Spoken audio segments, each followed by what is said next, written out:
Good morning everyone. जैसा कि आप जानते हैं कि 21 दिसंबर 2024 को जेएसएससी द्वारा झारखंड लेडीज सुपरवाइजर एग्ज़ाम का फाइनल आंसर की जारी कर दिया गया।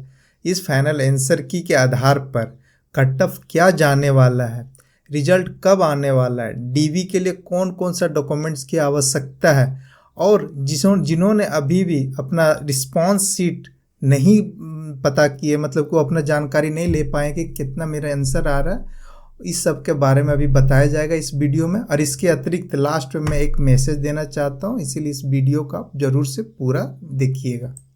जैसे कि एग्ज़ाम कंडक्ट कब किस एजेंसी द्वारा किया गया, तो आपको यहाँ है।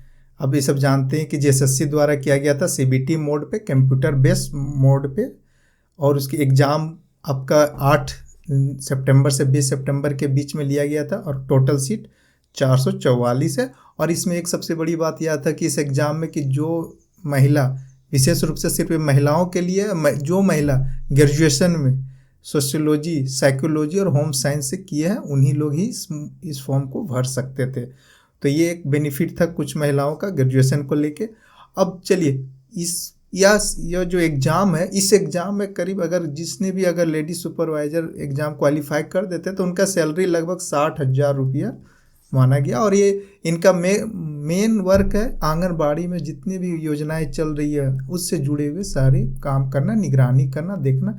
इनके पास लगभग 40 से 50 आंगनबाड़ी इनके अंतर्गत रहेगा जिनका वो सारी चीज़ों का निगरानी करेंगे, का टीका लगा कि नहीं, फिर वहाँ पर किसी तरह का सारा मतलब योजनाएं सही से सुचारू रूप से चल रहा है कि नहीं, तो ये सारी चीज़ देखे जाएंगे। चलिए, आप जानते हैं कि इस एग्ज़ाम में कुल कितने पेपर थे? 3 पेपर थे। ठीक, आप लोग दिए हैं तो 3 पेपर थे। और इसमें ये भी जानते हैं कि 1/3 नेगेटिव मार्किंग थे, नेगेटिव मार्किंग थे। ठीक, नेगेटिव मार्किंग। ठीक, इसके बाद आप अगर इसके नेगेटिव मार्किंग का कहने का आशय है कि अगर आपने 3 क्वेश्चन सही करते हैं, और अभी मैं इसके बारे में आगे अभी बताता हूँ कि कैसे ये नेगेटिव मार्किंग का प्रोसेस चलता है। आपका 3 पेपर था। 3 पेपर में से फर्स्ट पेपर आपको ये पता है कि पेपर 1 है, और पेपर 1 में कुल 120 क्वेश्चन पूछा गया था। ये इसका सिर्फ नेचर था क्वालिफाइंग नेचर, ठीक ना, क्वालिफाइंग नेचर था, जिसमें आपको 36 क्वेश्चन सही करना था। इसका मेरिट लिस्ट में मेरिट लिस्ट में इसका नंबर नहीं जुड़ेगा। पेपर सेकेंड आप जानते हैं रीजनल लैंग्वेज पेपर था, जो कि 100 क्वेश्चन थे इसमें, और करीब कुल कितना 15 रीजनल लैंग्वेज था, जिसमें से आपको कोई भी एक लैंग्वेज लेना था। और थर्ड पेपर में आपका जो स्पेशल पेपर और जीएस, ये मिला के कुल 150 क्वेश्चन थे। ठीक, अब जो पेपर थर्ड और सेकेंड और पेपर थर्ड, ये दोनों मिलके मेरिट पेपर बनता है। पेपर 1 नहीं, पेपर 1 सिर्फ क्वालिफाइंग के लिए था, और पेपर सेकेंड और पेपर थर्ड क्या है, मेरिट पेपर के रूप में बनता है। तो आपका इसका नंबर जुड़ेगा, तो इसका अर्थ क्या हुआ कि 100 प्लस 150, टोटल 250 क्वेश्चन पे ही मेरिट बनेगा। ठीक, अब इसमें नेगेटिव मार्किंग, जो मैं बोला था कि नेगेटिव मार्किंग के बारे में बताता हूँ। अब ये नंबर आपको कैसे जोड़ना है, सर्वप्रथम अब समझ लीजिए कि मान लीजिए 150 क्वेश्चन का मैंने अटेम्प्ट कर रहा हूँ, जिसमें से हमने टोटल 150 क्वेश्चन अटेम्प्ट कर लिया। ठीक, इस 150 क्वेश्चन अटेम्प्ट करने के बाद मेरा पता चला कि मेरा 120 क्वेश्चन सही निकला फाइनल आंसर की देखने के बाद, और 30 क्वेश्चन गलत हो गया। ठीक, अब क्या हुआ, 30 क्वेश्चन जो गलत हुआ इसे अब 3 से डिवाइड कर दो। ठीक, तो 3 से डिवाइड करने पे कितना आ रहा है, 10 आ रहा है। ठीक, 10 आ रहा है। अब यहाँ पे 10 माइनस कर दीजिए क्वेश्चन, तो कितना हुआ, तो आपका 110 क्वेश्चन सही हुआ। तो यही है नेगेटिव मार्किंग 1/3। आपका जितना भी क्वेश्चन गलत हो रहा है उसको 3 से डिवाइड कर दीजिए, और सही क्वेश्चन में से उस क्वेश्चन को आप घटा दीजिए, तो जितना भी आपका प्राप्त हुआ वही आपका वास्तविक रियल नंबर आ रहा है। ठीक ना, इस तरह से आपका रियल नंबर निकाल के और फिर मुझे मैसेज कमेंट कीजिएगा कि आपका कितना क्वेश्चन सही हो रहा है, तो फिर मैं आपको बताऊंगा कि आप क्या क्वालिफाई कर रहे हैं कि नहीं। चलिए अब मैं देखता हूँ पॉसिबिलिटी क्या है कट ऑफ का। तो जैसे देखिए, शुरू में बहुत सारे बताए जा रहे थे, लेकिन हम इस एग्ज़ाम का एक चीज़ बता दूं कि इस एग्ज़ाम में धांधली नहीं हुआ है। इस एग्ज़ाम बहुत सुचारू रूप से और बहुत सटीक से लिया गया। इसमें ना के बराबर मुझे अभी तक जहाँ पता चला कि यही एक एग्ज़ाम है जिसमें किसी प्रकार का कोई भी गलत, मतलब कि क्या बोले कि आपको इसके बारे में, धांधली के बारे में आपको कोई जानकारी, मतलब कि नहीं मिला कहीं से साक्ष्य कि नहीं इसमें। बाकी सारे एग्जाम आप तो देखिए हैं CGL का, JSSC का, कि कहीं ना कहीं उसमें आपको दिखाई पड़ेगा। तो चलिए देखिए अब कैटेगरी वाइज कि किसका कट ऑफ क्या जाने वाला है। तो आपको बता दूं, अब तो मेरिट लिस्ट कितना बन रहा है 250 क्वेश्चन में, और नंबर कितना 750, क्योंकि एक क्वेश्चन का नंबर कितना है 3 नंबर, इसीलिए अगर आप 250 से अगर आप 3 मल्टीप्लाई कीजिएगा तो 750 हो जाएगा। तो इसीलिए मैंने इस तरह का टेबल बनाया ताकि आप कन्फ्यूजन में ना रहें कि नंबर बता रहे हैं या फिर क्वेश्चन। ठीक, तो चलिए देखते हैं। देखिए अगर आप जनरल हैं, अनारक्षित हैं, तो इसका कट ऑफ जाने वाला 150 क्वेश्चन, समझे, 150 क्वेश्चन 450, अगर देखा जाए तो 60% से ज़्यादा नहीं जाने वाला है, क्योंकि ये नेगेटिव मार्किंग भी है इसमें। आपको एक चीज़ बता दूं कि जैसे देखिए बहुत लोग को लग रहा होगा ये कम है, ये इतना तो हो नहीं सकता, लेकिन अभी बता दो, अभी CGL का एग्ज़ाम हुआ है, धांधली होने के बाद भी आपको पता है 65% के अंदर ही हो गया लोगों का, 63 से 65% में लोग क्वालिफाई कर गए। तो ये 60 से कभी भी ऊपर नहीं जाने वाला, 450 इनफ है। और ये इतना इनफ है जो अभी के हाल के रिपोर्ट के अनुसार बता रहा हूँ। देखिए OBC2 के, इसके बाद OBC2 का जाने वाला है 147 क्वेश्चन, ±2 हो सकता है, ये मैं नहीं कर रहा हूँ एक्यूरेट, लेकिन हाँ इससे ज़्यादा नहीं होगा। ये कितना है 147 क्वेश्चन, और OBC1 का जाएगा एक क्वेश्चन और इनका कम जाएगा, और EWS का 146, और EWS का 145 क्वेश्चन जाएगा, और SC का 135 जाने वाला है, और फिर ST का 125 जाएगा। इस तरह से अगर नंबर वाइज देखा जाए तो इसमें से 441 क्वेश्चन नंबर अगर कोई लाता है तो उस सेफ जोन में क्वालिफाई कर जाएगा। फिर अगर BC1 में है तो उसका 438 नंबर अगर वो लाते हैं तो वो सही हो जाएंगे। EWS का अगर बात करें तो 135 नंबर इनफ है उनके लिए, और इनके लिए 405 नंबर, SC वाले लोग अगर 405 नंबर से ऊपर लाते हैं तो उनका सिलेक्शन होने की प्रबल संभावना है। और ST का 375 नंबर अगर वो ले आते हैं तो वो क्वालिफाई कर जाएंगे, समझे। तो चलिए इस तरह से आप एक बार देख लीजिएगा कि कितना, मतलब 60% से लेके 50% के बीच में सभी का सिलेक्शन होने वाला है। और पेपर आप जानते हैं कि पेपर टफ था। फिर वो नॉर्मलाइजेशन का भी पता नहीं है, नॉर्मलाइजेशन में किसका, हाँ नॉर्मलाइजेशन उसका अधिक प्राप्त होता है जो कि कम गलतियां किया हो और एक्यूरेसी उसका अच्छा रहो, उसको ज़्यादा बेनिफिट मिलता है। अगर आपने 150 क्वेश्चन अटेम्प्ट करते हैं और पूरा, और आपका 20 सही होता है 30 गलत होता है, और अगर किसी ने 140 अटेम्प्ट करके 20 सही और 30 उतना ही आपकी इतना सही कर रहा है और उसके 20 गलत हो रहा है और 120 सही हो रहा है, तो उसको नॉर्मलाइजेशन में ज़्यादा नंबर मिलेगा।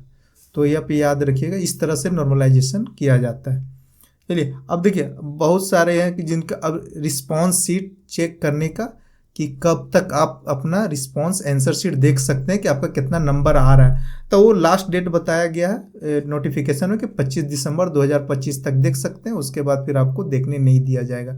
तो आप इसे ज़रूर से आप क्या कीजिए कि इसको आप देख लीजिए और मिला लीजिए, उसके बाद फिर कमेंट्स में आप ज़रूर बताइएगा। अब देखिए रिजल्ट का जो पता चला है 31 दिसंबर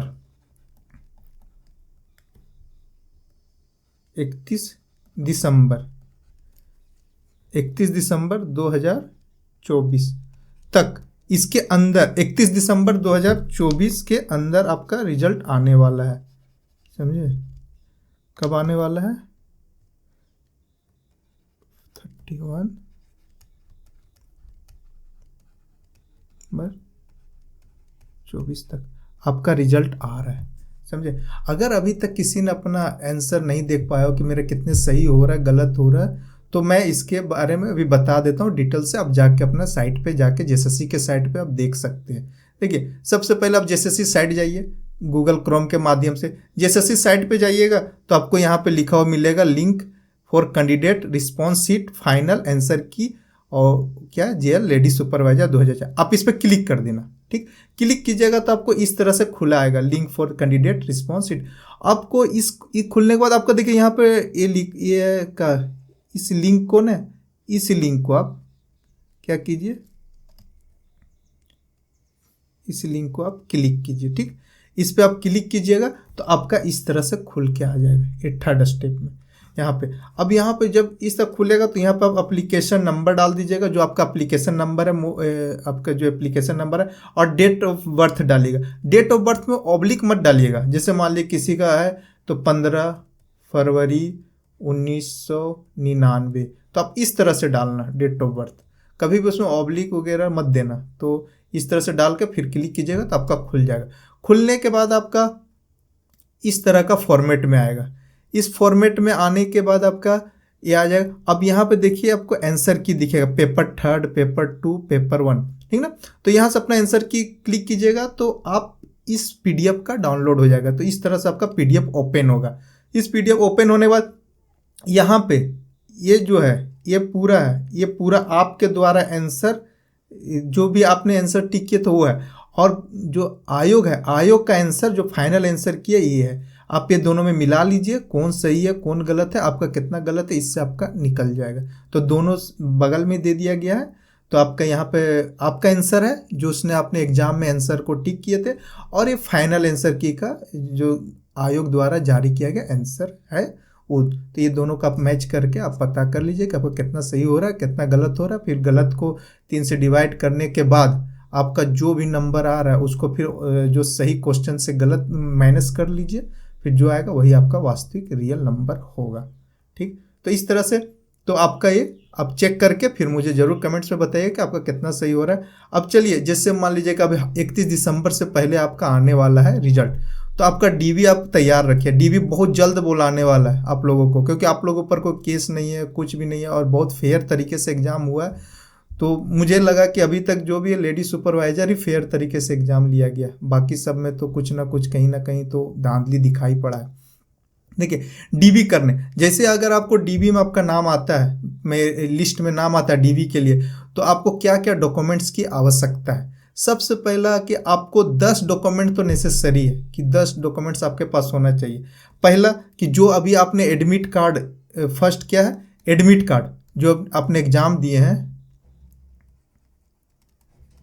एडमिट कार्ड, आपका एडमिट कार्ड आपको जरूर उसका मूल कॉपी ले जाना है। एडमिट कार्ड हो गया, फिर 10th 12th और फिर स्नातक, सबका क्या ले जाना है, मार्कशीट, और इसका क्या है, ये आपका जो प्रमाण पत्र है, सर्टिफिकेट, ठीक ना। तो सर्टिफिकेट था दोनों का 2-2 हो गया, इसका भी मार्कशीट सर्टिफिकेट, इसका भी मार्कशीट सर्टिफिकेट, इसका भी मार्कशीट और सर्टिफिकेट, तो 2 2 4 2 6 और एडमिट कार्ड एक साथ हो गया। अब एक आपको ले जाना है कास्ट सर्टिफिकेट ले जाना है सीसी, और एक ले जाना है निवास प्रमाण पत्र, आवासीय निवास प्रमाण पत्र, ठीक, और एक आपका आधार कार्ड। इतना आपको नेसेसरी ले जाना, इसका एक एक कॉपी भी लेके जाना है। हाँ, अगर आपका जगह कास्ट सर्टिफिकेट 2019 से भी है, एसडीओ का बना हुआ, तो कोई दिक्कत नहीं है। आप ये मत हड़बड़ाइएगा कि मेरा तो सर्टिफिकेट नहीं बना हुआ या कुछ प्रॉब्लम है, कोई दिक्कत नहीं। वहाँ पे आपको एक अलग से फॉर्म मिलता है, समझे, उस फॉर्म को आपको भरने दिया जाएगा, आप उसे भर के और इसका सर्टिफिकेट के साथ आप अटैच करके दे सकते हैं। आप इसमें मत हड़बड़ाइए कि हमारा सर्टिफिकेट अभी 1 साल वैलिडिटी से बाहर है, तो ये सब सोचना नहीं है। तो आप एक कास्ट सर्टिफिकेट कभी कभी हो, अगर 2019 से पहले हो तो एसडीओ का बना हुआ होना चाहिए, और 2019 से बाद का हो तो बीडीओ सीओ जो भी बन रहा है वो सब चाहिए, और निवास प्रमाण पत्र किसी भी साल का चलेगा। तो इस तरह से आपको 10 मिनिमम, इसके अलावा अगर कोई दिव्यांग वगैरह है, हैंडीकैप वगैरह, तो उन लोग अपना एक्स्ट्रा स्पोर्ट्स में हो तो वो फिर उन लोग का एक्स्ट्रा है, लेकिन मिनिमम 10 सर्टिफिकेट आप रेडी रखिएगा, और सभी का एक एक कॉपी, छाया कॉपी लेके जाइएगा, और इसमें अपना सेल्फ अटेस्टेड करना होगा, और डेट भी डालना होगा, उसी दिन का डेट डालिएगा जिस दिन आपका डॉक्यूमेंट वेरिफिकेशन होने वाला है। तो इस तरह से आपका ये लेडी सुपरवाइजर का बहुत जल्द होने वाला है। तो आप इस तरह, आप जिन लोगों का होने की संभावना है, जिन लोगों का ज़्यादा नंबर है, तो अपना डॉक्यूमेंट्स आप रेडी रखिए। चलिए, मैं इस वीडियो के माध्यम से यह भी एक मैसेज देना चाहता हूँ कि जिन लोगों को जेपीएससी की तैयारी करनी है या फिर जिन लोगों को लगता है कि हम जेपीएससी का तैयारी नहीं कर पाएंगे क्योंकि हमारे पास क्षमता नहीं है, तो उन लोगों को मैं बता दूं कि यह चैनल से आप जुड़िए और आपको यहाँ पे फ्री में क्लासें प्रोवाइड कराया जाएगा। आपको कहीं पे भी पेड क्लास करने की ज़रूरत नहीं है। आप देखिएगा और आपको बिलीव नहीं होगा कि आप कितना आसानी से आप एग्ज़ाम को टैकल कर सकते हैं। बहुत सरल भाषा में यहाँ पे लोग क्या करते हैं कि जो भी चलाते हैं उन लोगों ने इतना टफ पढ़ाई को बना देते हैं कि लगता है पता नहीं मुझसे होगा कि नहीं। तो आप इस चैनल से जुड़िए, आपको बहुत आसानी से मैक्सिमम अगर कहा जाए तो 3 महीने जेपीएससी, अगर आप लोग जैसे कि अभी आप क्वालिफाई करते हैं तो आप लोग के लिए 2 से 3 महीना इनफ है जेपीएससी का पीटी निकालना। और जिन लोगों ने अगर पढ़ाई नहीं की है तो उन लोग के लिए 3 से 4 महीने में आप वो आसानी से आप पूरा जेपीएससी का प्री क्रैक कर सकते हैं। मैं आपको विश्वास दिला रहा हूँ। आप देखिएगा किस तरह से पढ़ा जाता है। बाकी बहुत चीज़ें लोगों को पता नहीं कि क्या पढ़ना है, क्या छोड़ना है और किस तरह से पढ़ा जाता है और समझा जाता है। तो मैं वो पीटी का क्लास, जेपीएससी का पीटी का क्लास शुरू करने जा रहा हूँ। तो आप लोग जुड़िए, आप हमारा क्लास देखिए। इसमें कोई फी नहीं लगने वाला है किसी तरह का नहीं, और आपको सब चीज़ प्रोवाइड कराया जाएगा। आपको चाहे आप कितनी भी बड़े कोचिंग में जाके पढ़िए, लेकिन लास्ट में आप देखिएगा कि कंटेंट कहाँ पे सबसे अच्छा दिया जा रहा है, कहाँ पे बेवकूफ़ बनाया जा रहा है। मेरा मेन ही उद्देश्य है कि झारखंड में एजुकेशन फ्री करना। तो अगर आपको अच्छा लगे, हमारा वीडियो अच्छा लग रहा हो तो आप लाइक सब्सक्राइब भी कीजिएगा और आप हमारे चैनल से जुड़िए। जेपीएससी के लिए आपको हम आसानी से आपको सारे चीज़ें प्रोवाइड कराई जाएगी आप लोग को, और आप लोग को भी समझ में आएगा कि पढ़ाई इतनी इजी थी, आप बिलीव ना करोगे। चलिए, देखने के लिए थैंक यू, धन्यवाद।